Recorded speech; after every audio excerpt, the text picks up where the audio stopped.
অখিল গগৈ কংগ্ৰেছৰ বাবে শত্ৰু নে মিত্ৰ অথবা ক্ষোভিত নেতা ৰাজেন গোহাঁইক কিদৰে সন্তুষ্ট কৰিলে দিলীপ শইকীয়াই আহক এই কথাৰ আঁত ধৰি আজি কিছু আলোচনা কৰোঁ। নমস্কাৰ দৰ্শকসকল, আজি পুনৰ অন্য এটা ৰিয়েকশ্যন ভিডিঅ'ৰ মাজলৈ আপোনালোকক স্বাগতম জনাইছোঁ। পঞ্চায়ত নিৰ্বাচন সমাগত আৰু এইখিনি সময়ত বিজেপি মিত্ৰজোঁট আগতকৈও তৎপৰ হৈ পৰাত দেখা গৈছে নিৰ্বাচনক লৈ। তাৰ পৰিৱৰ্তে বিৰোধী শিবিৰত কোনো ধৰণৰ উৎসুকতা আমাৰ পৰিলক্ষিত হোৱা নাই। দলটো দৃষ্টিকটুভাৱে অন্তঃকণ্ডলত জৰ্জৰিত হৈ পৰা দেখা গৈছে। এইখিনি সময়তে কংগ্ৰেছ দলক ৰাইজৰ দলৰ সভাপতি অখিল গগৈয়ে কি আহ্বান জনাইছে খন্তেকৰ কাৰণে চাই লওঁ আহক। এইকাৰণে যাতে পঞ্চায়ত নিৰ্বাচনত আমাৰ বিৰোধীৰ মাজত ভাগ ভাগ হৈ আমি যাতে কেতিয়াও বিজেপি আৰু এজেপিক জয় কৰাব নোৱাৰোঁ, তাৰ কাৰণে আমি সিদ্ধান্ত লৈছোঁ যে নিৰ্দিষ্ট লিমিটেড চিটতে আমাৰ ৰাইজৰ দলে নিৰ্বাচনত অৱতীৰ্ণ হ'ম আৰু যিবিলাক চিটত আমি নিৰ্বাচন নেখেলোঁ তাত আমাৰ সকলো দলৰ সমৰ্থক আৰু শুভাকাংক্ষীয়ে আমাৰ বিৰোধী ঐক্য মঞ্চৰ কংগ্ৰেছ দল, বিৰোধী ঐক্য মঞ্চৰ অসম জাতীয় পৰিষদ, বিৰোধী ঐক্য মঞ্চৰ CPM, CPI, CPIMLক সমৰ্থন দিব আৰু এনেকৈ আমি এবাৰ বিজেপিক পৰাভূত কৰিবলৈ চেষ্টা কৰিম। আমি আশা কৰিছিলোঁ যে কংগ্ৰেছ দলে ৰাইজৰ দল আৰু অন্যান্য আমাৰ বিৰোধী ঐক্য মঞ্চৰ লগত একেলগতে পঞ্চায়ত নিৰ্বাচন খেলিব, কিন্তু কংগ্ৰেছ দলে কি কাৰণত, কি ৰহস্যজনক কাৰণত আমি নাজানো তেওঁলোকে একেলগতে নিৰ্বাচন খেলিব খোজা নাই। অথচ বিজেপি আৰু এজেপিয়ে কিন্তু একেলগতে ইলেকশ্যন খেলিছে। ভূপেন বৰা ডাঙৰীয়াক আমি কিমানবাৰ ক'লোঁ যে আমি একেলগে ইলেকশ্যন খেলিব লাগে, তেখেতে ক'লে যে নহয়, মানে ইমান পঞ্চায়তত ইমান চিট আছে, এইবিলাকতো অসম্ভৱ এনেকৈ বুজাবুজি কৰাটো, গতিকে জিলা ভিত্তিক হ'ব। এতিয়া জিলা ভিত্তিকো কোনো ধৰণৰ বুজাবুজি কৰিবৰ কাৰণে নিৰ্দেশ দিয়া দেখা নাই। এই মুহূৰ্ততো মই কংগ্ৰেছক বাৰম্বাৰ অনুৰোধ কৰিছোঁ, আহক আমি সকলোৱে পঞ্চায়ত নিৰ্বাচনটো একেলগে খাম, কিন্তু আপোনালোকে অকলে খাম বুলি ভাবি থাকিলে কিন্তু 2026ৰ কাৰণে নাযায়। দৰ্শকসকল, বিহু আৰু কৃষিৰ বতৰ হোৱাৰ বাবে পঞ্চায়ত নিৰ্বাচন এইখিনি সময়ত অনুষ্ঠিত কৰাৰ পক্ষপাতি প্ৰথমতে অখিল গগৈ নাছিল যদিও দিন বাৰ ঠিক হৈ যোৱাৰ পিছত সিদ্ধান্ত সলনি কৰি তেওঁ কংগ্ৰেছক একেলগে নিৰ্বাচনত অৱতীৰ্ণ হোৱাৰ বাবে আহ্বান জনাইছে। কিন্তু এই প্ৰস্তাৱ কংগ্ৰেছে কিয় বাৰে বাৰে প্ৰত্যাখ্যান কৰি আছে বাৰু? আপোনালোকে ভাবেনে যে কংগ্ৰেছে ৰাইজৰ দলৰ সৈতে মিত্ৰতা কৰি নিৰ্বাচনত অৱতীৰ্ণ হ'ব? মোৰ কিন্তু মনে নধৰে। ইয়াৰ কাৰণ কেইবাটাও হ'ব পাৰে। ইয়াৰ এটা অন্যতম কাৰণ হৈছে কংগ্ৰেছ দলে অখিল গগৈক কোনো মতে আস্থা আৰু বিশ্বাসত ল'ব পৰা নাই।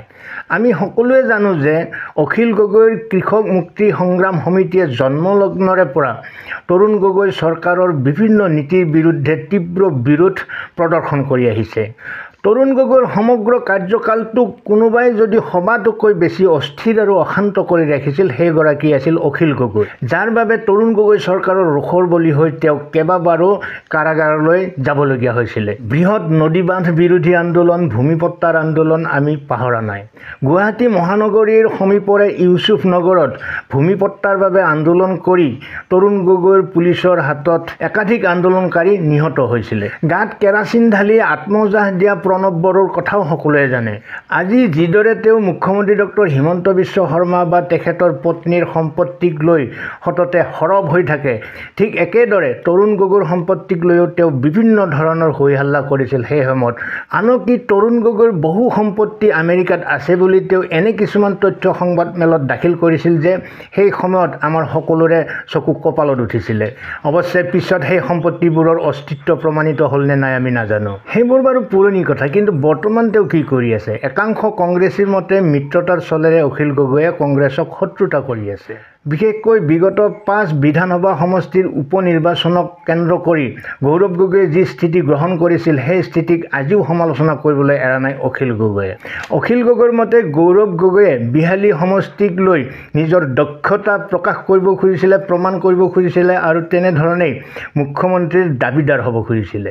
আনকি তেওঁ আজিও কংগ্ৰেছক বিশ্বাসঘাতকৰ দল বুলি ক'বলৈ এৰা নাই। ইমানৰ পিছত কোনোবা কংগ্ৰেছীয়ে অখিল গগৈৰ সৈতে মিত্ৰতা স্থাপনত সহমত প্ৰকাশ কৰিলেও গৌৰৱ গগৈ বা গৌৰৱ গগৈৰ লবিটোৱে যে অখিল গগৈক বিশ্বাস আৰু আস্থাত লৈ নিৰ্বাচনত অৱতীৰ্ণ হ'বলৈ সাজু হ'ব সেই কথা নিশ্চিতভাৱে ভাবিব নোৱাৰি। আনহাতে যদি কিবা কাৰণত সেই মিত্ৰতা স্থাপন হৈও গৈ তেন্তে কংগ্ৰেছ দলৰ ভিতৰ চৰাত নিশ্চিতভাৱে বিসম্বাদ আৰম্ভ হ'ব। কিয়নো AIDFৰ লোকসভা নিৰ্বাচনত শোচনীয় পৰাজয়ৰ পিছত কংগ্ৰেছ আৰু অখিল গগৈয়ে নিশ্চিতভাৱে ধৰি লৈছে যে নামনি অসমৰ পৰা ARDF সম্পূৰ্ণৰূপে ধূলিসাৎ হৈ গৈছে আৰু সেই খালী ঠাই পূৰণ কৰিবলৈ দুয়োটা দলৰ মাজত এক শীতল যুঁজ চলি আছে। আমি দেখিছোঁ অখিল গগৈয়ে দেখা দেখিকৈ প্ৰকাশ্যে নামনি অসমত বিভিন্ন সভা সমিতি পাতি ফুৰিছে, বিভিন্ন কাৰ্যসূচী ৰূপায়ণ কৰি আছে। এনে ক্ষেত্ৰত কংগ্ৰেছ দল এনেই বিতুষ্ট হৈ আছে অখিল গগৈৰ ওপৰত।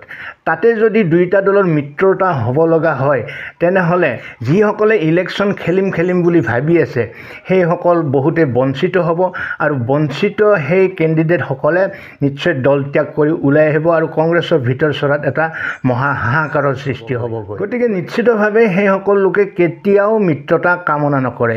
এই কথা ভূপেন বৰাইও ভাল ধৰণেই জানে। যিয়ে নহওক তেওঁলোকৰ মাজৰ এনেধৰণৰ খামখেয়ালিয়ে নিশ্চিতভাৱে বিজেপি দলকে লাভান্বিত কৰিব। সকলো নিৰ্বাচনকে গুৰুত্ব সহকাৰে লৈ এগ্ৰেছিভলি লাগি পৰা বিজেপি দলে সমাগত পঞ্চায়ত নিৰ্বাচনটোক লৈও যথেষ্ট আগ্ৰাসী ৰূপত নিৰ্বাচনী প্ৰচাৰ চলাই আছে।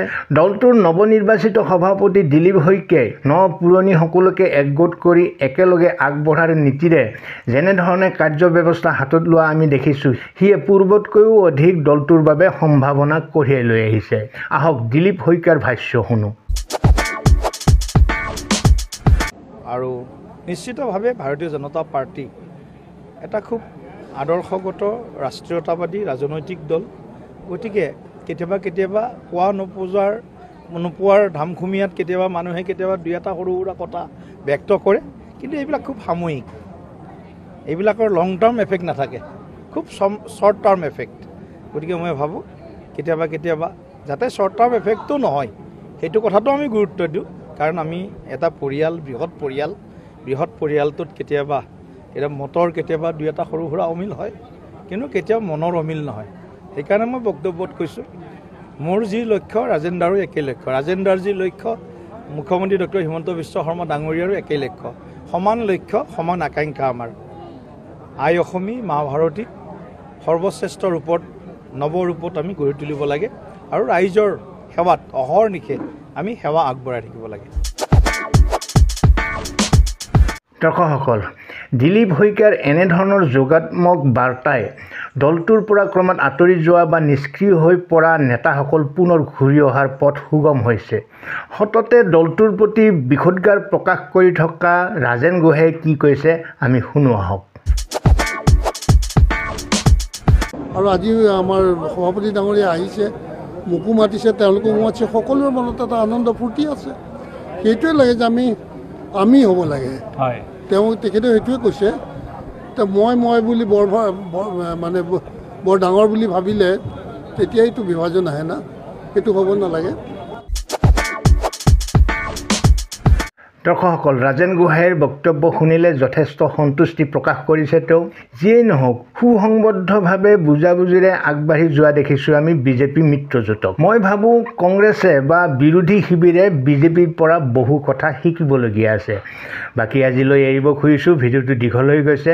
সমগ্ৰ ভিডিঅ'টো চোৱাৰ পিছত আপোনালোকৰ মনত কি চিন্তাৰ উদ্ৰেক হৈছে কমেণ্ট বক্সলৈ গৈ নিশ্চয় লিখক। ভালে থাকক, কুশলে থাকক, ধন্যবাদ।